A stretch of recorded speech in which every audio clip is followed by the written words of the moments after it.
নমস্কাৰ হতো অসমবাসী ৰাইজ। মই আজি এই শুভ ক্ষণত অসমৰ সকলো ৰাইজলৈ এই বহাগ বিহুৰ উলগ শুভেচ্ছা যাচিলো। প্ৰথমে মোৰ ক'বলগীয়া এইখিনি। আজি ভিডিঅ'টো মই এটা বিশেষ ধৰণৰ বনাবলৈ গৈ আছোঁ, যিটো মই মোৰ এটা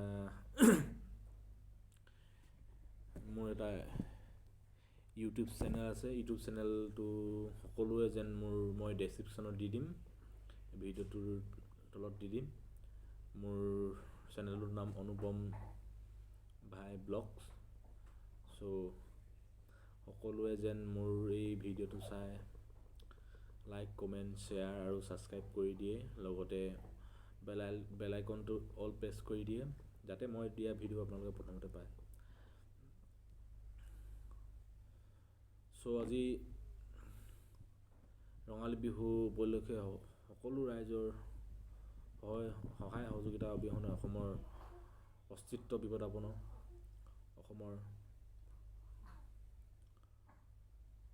অসমত থকা সকলোৱে বিহুখন উলহ মালহেৰে গ্ৰহণ কৰে। বিহু ফেষ্টিভেল পাতে, বিহু প্ৰগ্ৰাম কৰে, প্ৰগ্ৰাম নাচে, ছিংগাৰ সকলোৰো ইয়াৰ লগত ওতঃপ্ৰোতভাৱে জড়িত। যিহেতু ছিংগাৰ মানে শিল্পীসকলৰ সম্বন্ধও ইয়াৰ লগত প্ৰকৃততে ওতঃপ্ৰোতভাৱে জড়িত আছে। অসমৰ বিখ্যাত গীতিকাৰ, সুৰকাৰ, গ্ৰন্থকাৰ, মোৰ শ্ৰদ্ধাৰ মৃত ভূপেন হাজৰিকা ডাঙৰীয়ালৈ মই এই বিহুৰ উদ্দেশ্যে কেইটামান ক'লোঁ। ভূপেন হাজৰিকা ডাঙৰীয়াই যি অভিলেখ সংখ্যক গান, যি সুমধুৰ, যি মাতৰ সুৰৰ সম্ৰাট বুলি ক'ব লাগিব, সুৰ সম্ৰাট শ্ৰদ্ধাৰ ভূপেন হাজৰিকা ডাঙৰীয়াই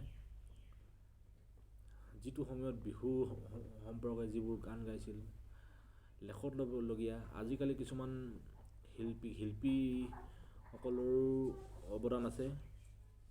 চ' যেনে ধৰক পাপন মহন্ত, অংগৰাগ মহন্ত, যেনেকৈ ধৰি বহুত মানুহৰ আছে এনেকৈ কৰি আদি কৰি। তো শিল্পীসকলৰ আজি 2 বছৰ আগত একেবাৰে অৱস্থা বেয়া হৈছিল। বিশেষকৈ শিল্পীসকলৰ বুলি নহয়, অসমৰ সকলো লোকৰ, পৃথিৱীৰ সকলো লোকৰে অৱস্থা বেয়ালৈ গতি কৰিছিল। যিহেতু কৰোণা ভাইৰাছ বুলি এটা COVID-19 বুলি এটা বস্তু ওলাইছিল, যিটো বেমাৰে সকলোকে কোঙা কৰি পেলাইছিল। সকলোকে মধ্যবিত্ত, নিম্ন বৰ্গ বা উচ্চ বৰ্গৰ সকলো শ্ৰেণীৰ মানুহকে বিপদাপন্ন কৰি তুলিছিল। চ' আজি এই 2 বছৰ পাছত অসমত বিহু, যিটো বহাগ বিহু, ৰঙালী বিহু বুলি কয়, ৰঙালী বিহু পতা হৈছে। তো বহুত উচ্চ আকাংক্ষাৰে অসমৰ প্ৰতিটো জনজাতিৰ, জনগোষ্ঠীৰ লোকে বিহুখন পাতিছে বা পাতে। বিহুৰ পিঠা পনা আদি বনায়। আৰু লগতে মই অসমৰ মুখ্যমন্ত্ৰী হিমন্ত বিশ্ব শৰ্মা ডাঙৰীয়াক এটাই অনুৰোধ কৰিছোঁ, যাতে এই বিহুৰ সময়ত সুৰাৰ বিপণীসমূহ অসমৰ প্ৰতিটো প্ৰান্তত বন্ধ কৰি দিয়ক, 1 মাহলৈ বন্ধ কৰি দিয়ক, যাতে অসমৰ যিকোনো যুৱক যুৱতী বা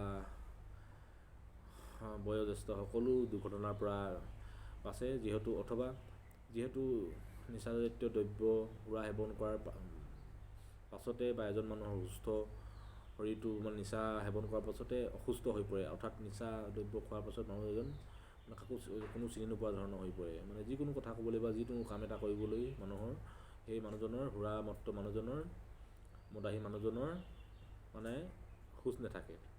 সেই খোজ নথকাত কিছুমান এক্সিডেণ্ট হয়। যেনে ধৰক যোৱাকালি গহপুৰত 4-5টা এক্সিডেণ্টত 4-5টা ল'ৰা ছোৱালীৰ স্পট ডেথ হৈছে, মানে মৰিছে। চ' তাৰো ঘটনা বৰ বেদনাদায়ক। মৃতসকলক মই মোৰ ফালৰ পৰা শ্ৰদ্ধাঞ্জলি জ্ঞাপন কৰিলোঁ। চ' সেইকাৰণে মই অসমৰ প্ৰতিটো প্ৰান্তৰ বয়োজ্যেষ্ঠ হওক মানে ডেকা ডেকি যিকোনো ল'ৰাবিলাকক মই এই কথাটো ক'লোঁ যে সুৰা সেৱন কৰি আপোনালোকে গাড়ী বাইক নচলাব আৰু মিনিমাম আপোনালোকে 40 স্পীডত পিক আপ লৈ বাইক চলাব বা গাড়ী চলাব, তেতিয়া আপোনালোকৰ পৰা এক্সিডেণ্ট মুক্ত মানে আঘাত মানে দুৰ্ঘটনামুক্ত হ'ব। চ' সেইটো এটা কথা ক'লোঁ। আৰু সকলোকে অসমৰ সকলো লোককে মই মোৰ ইয়াৰ পৰা ৰঙালী বিহুৰ ulog jasilu শুভেচ্ছা যাচিলোঁ, যাতে সকলোৱে বিহু কেৱল বিহু হৈ থকা নাই, বিহু ফেষ্টিভেল মানে এটা শ্ব' প্ৰগ্ৰাম তেনেকুৱা হৈ পৰিলে।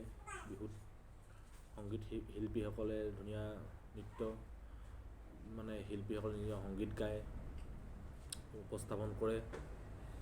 তো সেয়াও এটা বৰ ডাঙৰ কথা। পৃথিৱীত অসমীয়া লোকসকললৈ মই ৰঙালী বিহুৰ শুভেচ্ছা যাচিলোঁ। লগতে অসমৰ মাননীয় মুখ্যমন্ত্ৰী হিমন্ত বিশ্ব শৰ্মা ডাঙৰীয়ালৈও মোৰ ফালৰ পৰা ৰঙালী বিহুৰ শুভেচ্ছা যাচিলোঁ। পীযুষ হাজৰিকা ডাঙৰীয়ালৈও যাচিলোঁ। লগতে আমাৰ অগপৰ প্ৰাক্তন সভাপতি অৰ্থাৎ এতিয়াৰ কেবিনেট মন্ত্ৰী অতুল বৰা ডাঙৰীয়া, আপোনাৰ কেশৱ মহন্ত ডাঙৰীয়া, অজন্তা নেওগ ডাঙৰীয়া, আপোনাৰ বলিন চেতিয়া ডাঙৰীয়া, আৰু আমাৰ ডুমুৱা সমষ্টিৰ বৰ্তমানৰ বিধায়ক ৰূপেশ কোৱাল ডাঙৰীয়া, ডিগবৈ সমষ্টিৰ বিধায়ক চয়ন ফুকন ডাঙৰীয়া, আৰু তিনিচুকীয়া সমষ্টিৰ বিধায়ক সঞ্জয় কিষাণ ডাঙৰীয়ালৈ মোৰ ফালৰ পৰা ৰঙালী বিহুৰ শুভেচ্ছা যাচিলোঁ।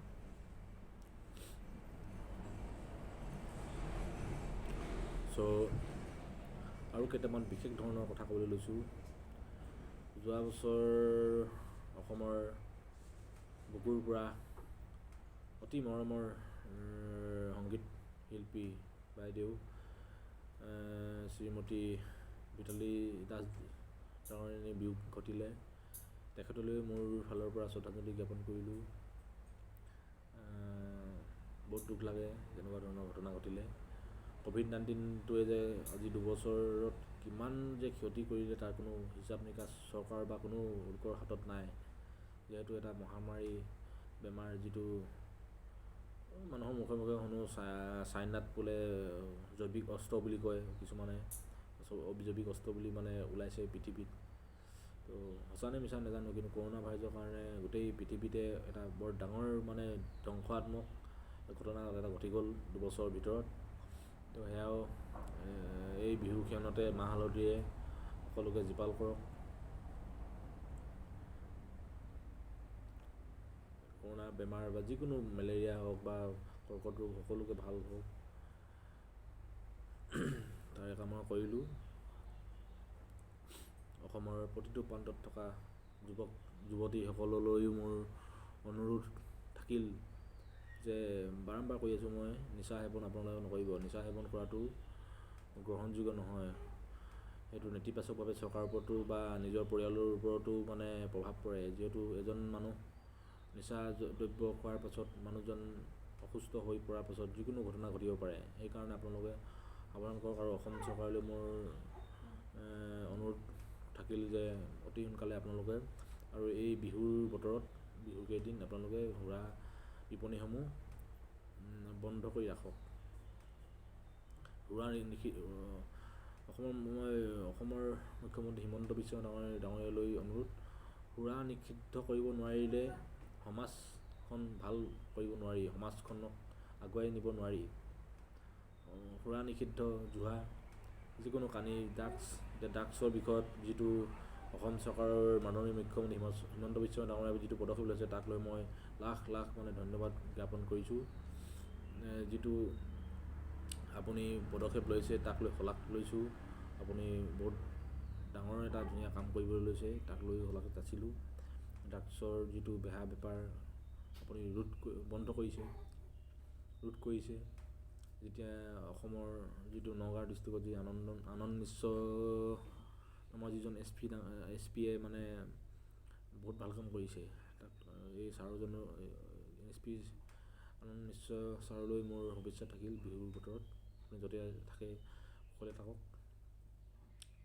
আপুনি বৰ গুৰুত্বপূৰ্ণ এটা ডাঙৰ কাম কৰি গৈছিল, কিন্তু কিছুমান দুষ্ট লোকে আপোনাক অনিষ্ট কৰিবলৈ চেষ্টা কৰিছিল আৰু লগতে আপোনাক ট্ৰান্সফাৰ পৰ্যন্ত কৰিলে। তাক লৈ আপুনি চিন্তিত নহ'ব।